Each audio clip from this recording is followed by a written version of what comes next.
BRS కుటుంబ రాజకీయాల్లో కొత్త చలనం మొదలైంది. కుటుంబానికి దూరం చేసిన వాళ్ళ భరతం పడతా ప్రజలు ఆశీర్వదిస్తే జన్మభూమి కర్మభూమిగా మారొచ్చంటూ కవిత చేసిన వ్యాఖ్యలు హరీష్ రావు సెగ్మెంట్లో ఆమె పర్యటన పార్టీ అంతర్గతంగా కాకపుట్టిస్తున్నాయి. తండ్రి కేసీఆర్ ఇచ్చిన నియోజకవర్గం ప్రైవేట్ ఆస్తులా మారిందని ఆమె విసిరిన ఆరోపణ మరో బాంబులా మారింది. కేసీఆర్ కన్నగడ్డపై ఎవరి ఆంక్షలు చెల్లవు అనే మాటల వెనుక టార్గెట్ ఎవరు, వ్యూహం ఏంటి అనే ప్రశ్నలు చర్చకొస్తున్నాయి. మరో పార్టీ పెట్టి ఉద్దేశం లేదంటూనే కవిత రాజకీయంగా కాలుదుబటం కయ్యానికి సిద్ధమవుతున్న సంకేతాలు ఇస్తోంది. ఈ దూకుడు వెనుక నిజంగా సాహసం ఉందా, లేక డైలాగులుగానే మిగిలిపోతాయా, బెదిరింపులతో పబ్బం గడుపుకునే వ్యూహమా అన్న సందేహాలు ప్రజల్లో చర్చకొస్తున్నాయి. వాళ్ళు నోరు మెదపరు, కవిత ఊరుకోదు అన్నట్టుగా మారిన ఈ ఇంటర్నల్ లొల్లిగా మారిన ఆ విశేషాలేంటో చూద్దాం.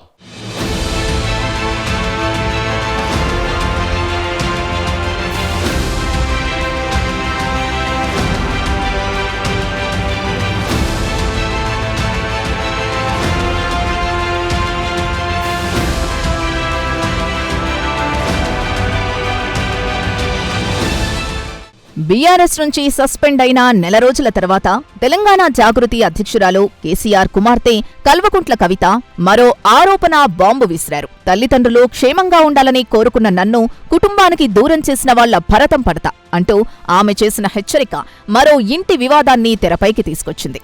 అంతేకాదు, కుటుంబానికి దూరమై దుఃఖంలో ఉన్నా కానీ స్వగ్రామం చింతమడక ఆదరించింది. ప్రజలు ఆశీర్వదిస్తే జన్మభూమే నా కర్మభూమిగా మారచ్చు అంటూ ప్రత్యర్థులుగా మారిన నేతలకు హింటిచ్చారు.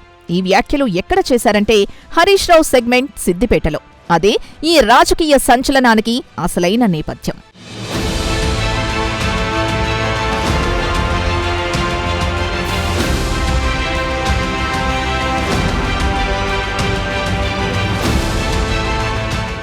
రాజకీయ నాయకుల పర్యటన ఒకటైతే వారు చేసే నర్మగర్భ వ్యాఖ్యలు తగలాల్సిన వారికి పెళ్లుమని తగులుతాయి.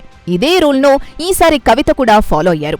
బతుకమ్మ వేడుకల్లో చింతమడక జెడ్పీ హైస్కూల్లో నిర్వహించిన కార్యక్రమంలో మహిళలతో కలిసి ఎంగిలిపూల బతుకమ్మ ఆడుతూ ఇటీవల తన జీవితంలో చోటు చేసుకున్న సంఘటనల్ని ఆమె గుర్తు చేసుకున్నారు. అదే సమయంలో సిద్దిపేట చింతమడక ప్రైవేట్ ఆస్తుల్లా మారిపోయాయి అంటూ హరీష్ రావును పరోక్షంగా టార్గెట్ చేశారు.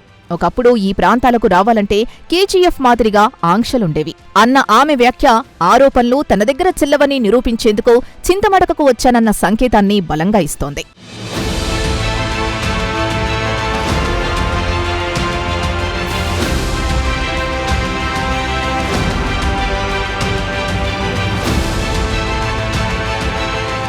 రెండు 2004లో కేసీఆర్ తన ఎమ్మెల్యే పదవికి రాజీనామా చేసి ఎంపీగా వెళ్లిన తర్వాత ఆయన స్థానంలో స్థానికంగా మరొకరిని నియమించారని కవిత వ్యాఖ్యానించారు. కేసీఆర్ అనే చిరుతపులిని కన్న గడ్డైనా చింతమడక మీద ఎవరి ఆంక్షలు చెల్లవు అని స్పష్టం చేస్తూ ఆ ప్రాంతానికి తానే స్వయంగా వచ్చి బతుకమ్మ వేడుకల్లో పాల్గొనటం ద్వారా తన రాజకీయ ఉనికిని, ప్రజలతో మమేకాన్ని, పరోక్షంగా ప్రత్యర్థులపై తన ధైర్యాన్ని ప్రదర్శించారు. ఇది కేవలం సాంస్కృతిక కార్యక్రమం కాదు, ఆరోపణలపై ప్రత్యక్ష సమాధానం, రాజకీయంగా చెక్ వేసే ప్రయత్నం కూడా.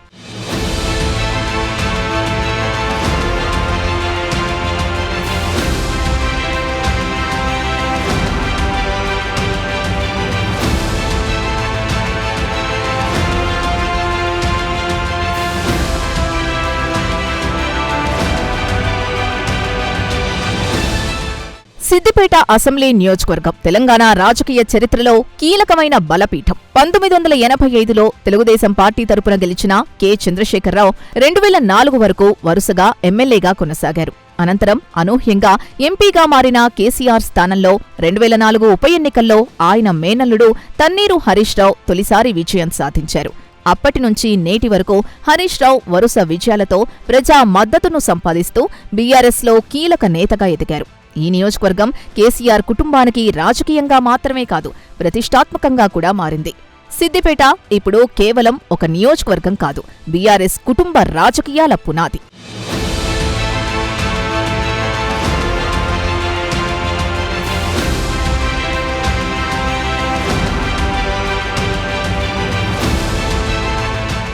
ఇటీవల మాజీ మంత్రి హరీష్ రావుతో పాటు సంతోష్ రావుపై తీవ్ర ఆరోపణలు చేసిన కవిత కాళేశ్వరం ప్రాజెక్టుని బంగారంగా మార్చుకున్నారు అంటూ దుయ్యబట్టారు. ఈ వ్యాఖ్యలతో ఆమెను బీఆర్ఎస్ పార్టీ నుంచి సస్పెండ్ చేసింది. అప్పటి నుంచి అవకాశం కోసం ఎదురుచూస్తున్న కవితకు బతుకమ్మ పండగే వేదికగా మారింది. చింతమడకకొచ్చిన ఆమె పండుగ విశిష్టత కన్నా సొంత ఎజెండాపై మాట్లాడేందుకు అధిక ప్రాధాన్యత ఇచ్చారు. చింతమడక గడ్డకు ఎంత పౌరుషం ఉందో చూపిస్తా, ఈ ప్రయాణంలో నాకు అండగా ఉండండి అంటూ ప్రజలనుద్దేశించి ఉద్వేగంగా మాట్లాడారు. ఏ ఊరు ఎవరి అయ్య జాగీరు కాదు, కానీ తమ జాగీరుగా భావిస్తున్న కొందరి భరతం ఖచ్చితంగా పడతా అని హెచ్చరించారు. ఎన్నిసార్లు ఆంక్షలు పెడితే అన్నిసార్లు చింతమడకొస్తా అంటూ ధైర్యంగా ప్రకటించారు.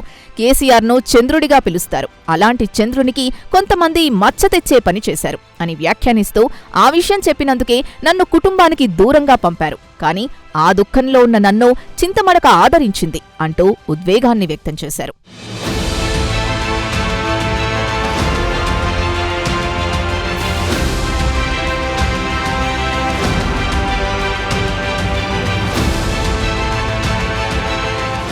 జాగృతి అధ్యక్షురాలిగా కొత్త దిశలో అడుగులు వేస్తున్న కవిత ఇటీవల సిద్దిపేటకు చెందిన ప్రముఖ కవి, తెలంగాణ ఉద్యమకారుడు నందిని సిద్ధారెడ్డిని అల్వాల్లో కలవడం ఇప్పుడు రాజకీయ వర్గాల్లో చర్చగా మారింది. బీఆర్ఎస్ పార్టీతో విభేదించి దూరంగా ఉండటం, తెలంగాణ జాగృతిని పునరుద్ధరించడం, 11 ప్రాంతాలకు సమన్వయకర్తల్ని నియమించడం వంటి చర్యలన్నింటినీ గమనిస్తే స్వతంత్ర రాజకీయ శక్తి.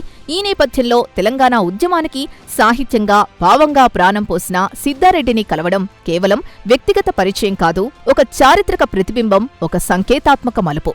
ఇది కవిత తన రాజకీయ ప్రయాణాన్ని ప్రజలతో మమేకం చేస్తూ ఉద్యమ భావజాలంతో ముడిపెట్టి ముందుకు తీసుకెళ్లే ప్రయత్నంగా కూడా చూడవచ్చు.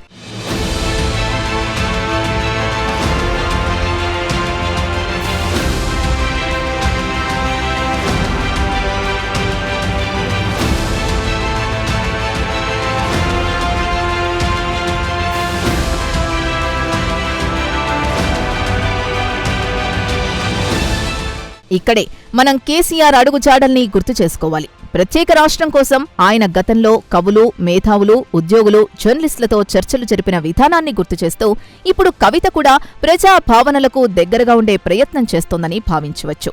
ఇది ఆమె తండ్రి ఉద్యమ శైలిని పునరావృతం చెయ్యాలనే సంకల్పంగానూ, ప్రజా మద్దతును సంపాదించేందుకు భావోద్వేగాలపై ఆధారపడే వ్యూహంగానూ కనిపిస్తోంది. సిద్ధారెడ్డి వంటి ఉద్యమాత్మక వ్యక్తుల్ని కలవడం ద్వారా ఆమె తన రాజకీయ ప్రయాణానికి సాంస్కృతిక బలం చేకూర్చే ప్రయత్నం చేస్తోందని విశ్లేషకులు అభిప్రాయపడుతున్నారు. ఇది కేవలం వ్యక్తిగత సమావేశం కాదు, తెలంగాణ ప్రజలతో మమేకమయ్యే భావనాత్మక ప్రయాణం కూడా కావచ్చు.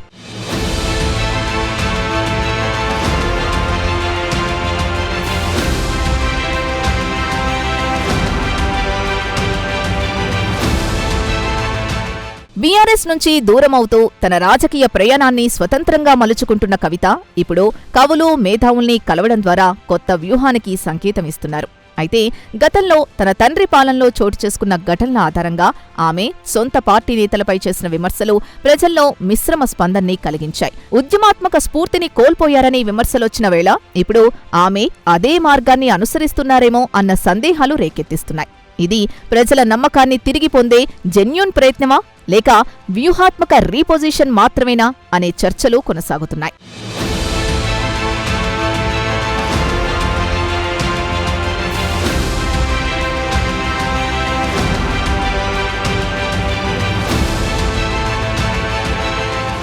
రెండు 2014 ముందు ప్రత్యేక రాష్ట్రం కోసం సాగిన ఉద్యమం ఒక ప్రజా ఉద్యమంగా, భావోద్వేగాల ఆధారంగా కొనసాగింది. కానీ 2023 వరకు తెలంగాణలో అధికారంలో ఉన్నది కేసీఆర్ నేతృత్వంలోని పార్టీని. ఈ నేపథ్యంలో కవిత మేధావుల్ని కలవడం, ఉద్యమ శైలిని తిరిగి ప్రేరేపించడం, తన తండ్రి పాలనలో జరిగిన సంఘటనలతో హరీష్ రావు లాంటి వారిపై విమర్శలు చేయడం అన్నీ ఆయన్ను ఫాలో అవుతున్నట్టుగా ఉంది. ఆమె విమర్శలు రాజకీయ వ్యూహంగా చేశారా, లేక నిజంగా మార్పు కోరుకుంటున్నారా అనే ప్రశ్నను సమాజం ముందుంచుతోంది. భావోద్వేగాల్ని మళ్లీ ప్రేరేపించే రాజకీయ పునరుద్ధరణ వ్యూహంగా అర్థం చేసుకోవాలా అనే చర్చలు ఇప్పుడు వేగంగా సాగుతున్నాయి.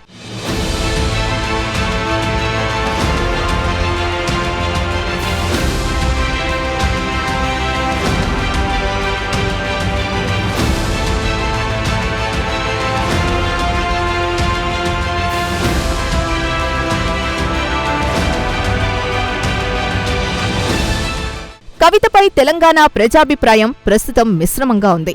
ఢిల్లీ లిక్కర్ స్కామ్లో ఆమె అరెస్టు కావడం, 5 నెలల జైలు జీవితం అనంతరం బెయిల్ పొందడం అన్నీ ఆమె మైలేజ్పై ప్రభావం చూపుతోంది. సుప్రీంకోర్టు బెయిల్ మంజూరు చేసినప్పటికీ కేసు విచారణ ఇంకా కొనసాగుతోంది.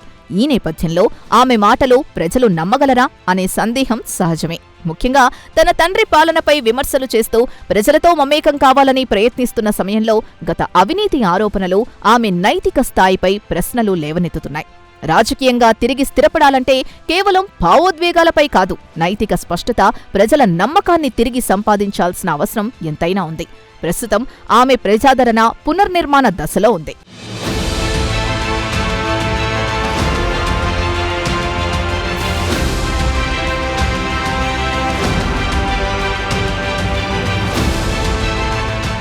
పార్టీ పెట్టే ఉద్దేశం లేదు అని స్పష్టంగా చెప్పినప్పటికీ ఏ పార్టీ వచ్చినా స్వాగతించాలి అనే వ్యాఖ్యతో కవిత రాజకీయంగా కొత్త మార్గాల్ని తెరవడానికి సిద్ధంగా ఉన్నట్టు సంకేతాలిచ్చారు.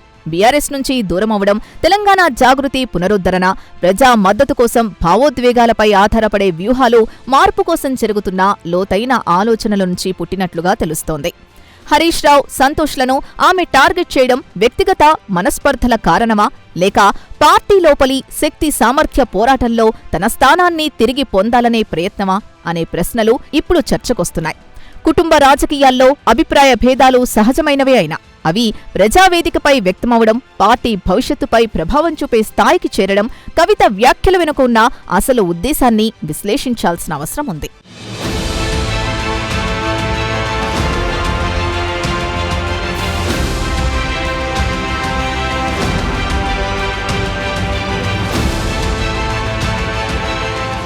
హరీష్ రావు కాళేశ్వరం విషయంలో కేసీఆర్ని ఇరికించారు అన్న కవిత వ్యాఖ్యలు బీఆర్ఎస్లో కుటుంబ రాజకీయాలపై బహిరంగంగా వెలుగులోకొచ్చిన విభేదాల సంకేతంగా మారాయి. కాళేశ్వరం ప్రాజెక్టుపై ఇప్పటికే విమర్శలు వెల్లువెత్తుతున్న సమయంలో ఈ వ్యాఖ్యలు పార్టీకి మరింత ప్రతికూలతను తెచ్చాయి. నిజంగా అప్పట్లో మంత్రి హోదాలో ఉన్న హరీష్ రావు నాటి ముఖ్యమంత్రి కేసీఆర్కి తెలియకుండా అన్ని నిర్ణయాలు తీసుకున్నారా అనే ప్రశ్నకు స్పష్టత లేదు. ఎందుకంటే ప్రాజెక్టు స్థాయి, నిధుల మంజూరు, పాలనాత్మక నిర్ణయాలు అన్నీ ముఖ్యమంత్రికి సమాచారం లేకుండా జరగడం సాధ్యపడదు. అందువల్ల కవిత వ్యాఖ్యలు వాస్తవ విశ్లేషణ కంటే రాజకీయ వ్యూహంగా చూడాల్సిన అవసరం ఉంది. ప్రస్తుతం బీఆర్ఎస్ పార్టీపై ప్రజల్లో అభిప్రాయం మారుతున్న వేళ కేసీఆర్ తన రాజకీయ వారసత్వాన్ని పునర్నిర్మించేందుకు కొత్త ఎత్తుగడలు వేస్తున్నారన్న అనుమానాలు వినిపిస్తున్నాయి. ఈ నేపథ్యంలో కవిత వ్యాఖ్యలు ఆమె స్వతంత్రతను చాటేందుకు లేదా కేసీఆర్ వ్యూహానికి భాగంగా ప్రజల దృష్టిని మరల్చేందుకు చేసిన ప్రయత్నంగా భావించవచ్చు.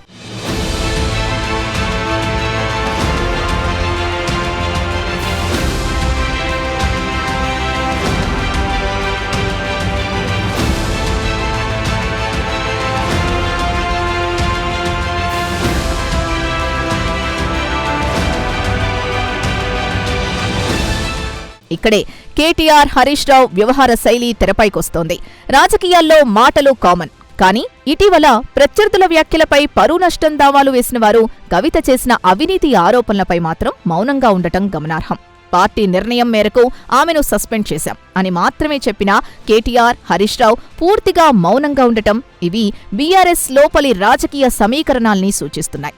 ఇది కుటుంబ సమతుల్యత కోసం తీసుకున్న వ్యూహమా, లేక ప్రజల్లో ప్రతికూలత పెరగకుండా ఉండేందుకు మౌనం అనే వ్యూహమా అనే ప్రశ్నలు చర్చకొస్తున్నాయి.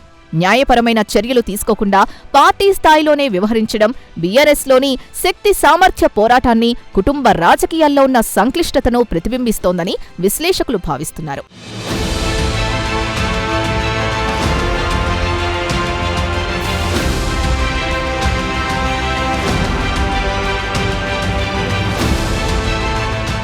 రెండు 2023లో అధికారం కోల్పోయిన తర్వాత కేసీఆర్ రాజకీయ శైలిలో మార్పు స్పష్టంగా కనిపిస్తోంది. అసెంబ్లీ సమావేశాలకు రాకపోవడం, కవితపై పార్టీ చర్యల సమయంలో మీడియా ముందుకు రాకపోవడం అన్నీ ప్రశ్నలే లేవదీస్తున్నాయి. గతంలో ఉద్యమ నాయకుడిగా ప్రజల మధ్య చురుకుగా కనిపించిన ఆయన ఇప్పుడు విమర్శలు, కుటుంబ విభేదాలు, అవినీతి ఆరోపణలు వెల్లువెత్తుతున్న వేళ ప్రజలతో ప్రత్యక్షంగా మాట్లాడేందుకు ముందుకు రాకపోవడం వ్యూహాత్మక మౌనమా, లేక ధైర్యం లోపించిందా అనే చర్చలు జరుగుతున్నాయి. నాయకత్వ స్థాయిలో స్పష్టత లేకపోవడం ప్రజల్లో అనుమానాలకు దారితీస్తోంది. ఇది కేసీఆర్ తన వారసత్వాన్ని ఎలా మలచాలనే ఆత్మ పరిశీలనలో ఉన్నారన్న సంకేతంగా కూడా భావించవచ్చు.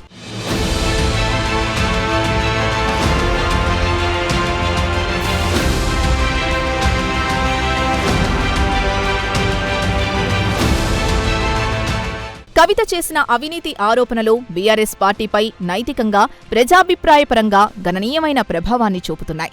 పవరున్నప్పుడు మౌనం, పవర్ పోయిన తర్వాత విమర్శ అనే రాజకీయ ధోరణిని ఆమె కూడా అనుసరిస్తున్నారేమో అన్న సందేహాలు వ్యక్తమవుతున్నాయి. నిజంగా తన తండ్రి తప్పు చేయలేదని నమ్మితే అప్పట్లోనే మద్దతుగా మాట్లాడాల్సింది. కానీ ఇప్పుడు విమర్శలు చేయడం ఆమె కూడా రాజకీయ లబ్ధి కోసం వ్యవస్థను అనుసరిస్తున్నారన్న భావనను కలిగిస్తోంది. ప్రజలిప్పుడు మాటల కంటే చర్యల వెనుక ఉన్న సమయాన్ని, ఉద్దేశాన్ని విశ్లేషించడంలో మరింత చురుకుగా మారుతున్నారు.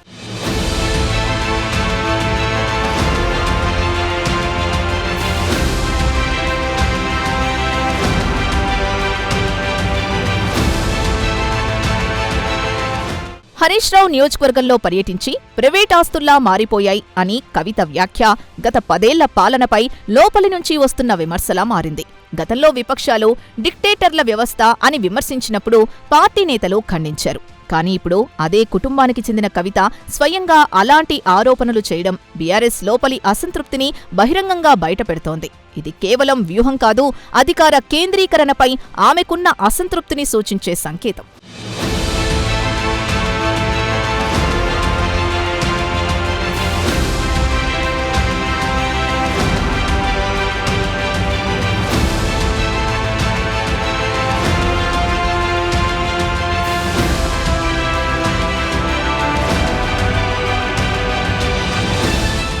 హరీష్ రావు నియోజకవర్గాన్ని లక్ష్యంగా చేసుకోవడం ద్వారా కవిత చేసిన వ్యాఖ్యలు కుటుంబ రాజకీయాల్లో శక్తి సామర్థ్య పోరాటం కొనసాగుతోందన్న సంకేతాలనిస్తున్నాయి. ప్రజా ఆస్తులపై ప్రైవేట్ ఆధిపత్యం ఏర్పడిందన్న ఆరోపణ పాలనలో పారదర్శకతపై ప్రశ్నలు లేవనెత్తుతోంది. ఇది ఆమె తన రాజకీయ పునర్నిర్మాణ ప్రయాణంలో అవినీతి, అధికార దుర్వినియోగంపై నిలదీయడాన్ని వ్యూహాత్మకంగా ఉపయోగిస్తున్నదిగా భావించవచ్చు. అయితే గతంలో అదే వ్యవస్థలో భాగమై ఉండి ఇప్పుడు విమర్శలు చేయడం ప్రజల్లో తప్పుడు సమయంలో వచ్చిన నిజాయితీ అన్న భావనను కలిగిస్తోంది.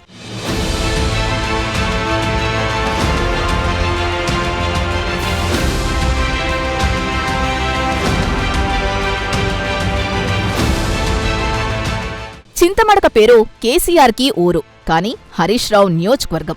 అదే గడ్డపై బతుకమ్మ పండగను వేదికగా చేసుకుని కవిత చేసిన పర్యటన రాజకీయంగా అర్థవంతంగా మారింది. అగ్గిపెట్టే మచ్చకే అగ్గిపెట్టేందుకు కవిత చింతమడక బతుకమ్మ రూపంలో వచ్చిందా అన్న డౌట్ కలుగుతోంది. ఆడబిడ్డను అడ్డుకుందాం అని ఎంత స్కెచ్ వేసినా వర్కౌట్ కాలేదట అని బీఆర్ఎస్ క్యాడర్లోనే చర్చ కూడా సాగుతోంది. కుటుంబ రాజకీయాల్లో అణిచివేతకు గురైన ఆమె అదే కుటుంబ గడ్డపై అడుగుపెట్టి ప్రజల మధ్య తన ఉనికిని చాటే ప్రయత్నం చేశారు. ఇది కేవలం పండగ కాదు, ఒక రాజకీయ ప్రకటన. చింతమడక మౌనం చెదిరింది, మాటల మంట రాజుకుంది. ఈ మంట ఎవరిని తాకుతుందనేది ఇప్పుడు ప్రశ్న.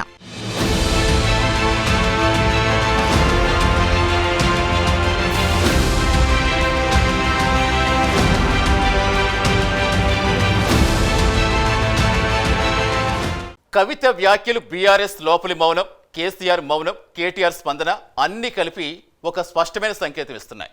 ఇది కేవలం కుటుంబ విభేదం మాత్రమే కాదు, ఒక పార్టీకి, ఒక ఉద్యమానికి, ఒక నాయకత్వ శైలికి ఎదురవుతున్న ఆత్మ పరిశీలన.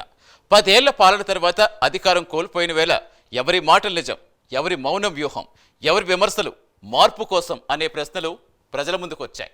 కవిత తన స్వతంత్రత కోసం పోరాడుతున్నారా, లేక వ్యవస్థలో తన స్థానం తిరిగి పొందాలనే ప్రయత్నమా? బీఆర్ఎస్లో శక్తి సామర్థ్య పోరాటం కొనసాగుతుందా, లేక ప్రజల నమ్మకాన్ని తిరిగి సంపాదించాలనే ఆత్మ పరిశీలన జరుగుతుందా? ఈ ప్రశ్నలకు సమాధానం ఇప్పుడే దొరకపోవచ్చు, కానీ ప్రజలు ఎదురు చూస్తున్నారు. నమ్మకం తిరిగి పొందాలంటే మౌనం కాదు, స్పష్టత, నైతికత, ప్రజలతో మమేకం అవసరం. ఈ రాజకీయ ప్రయాణం ఎటు పోతుందో వేచి చూడాల్సిందే.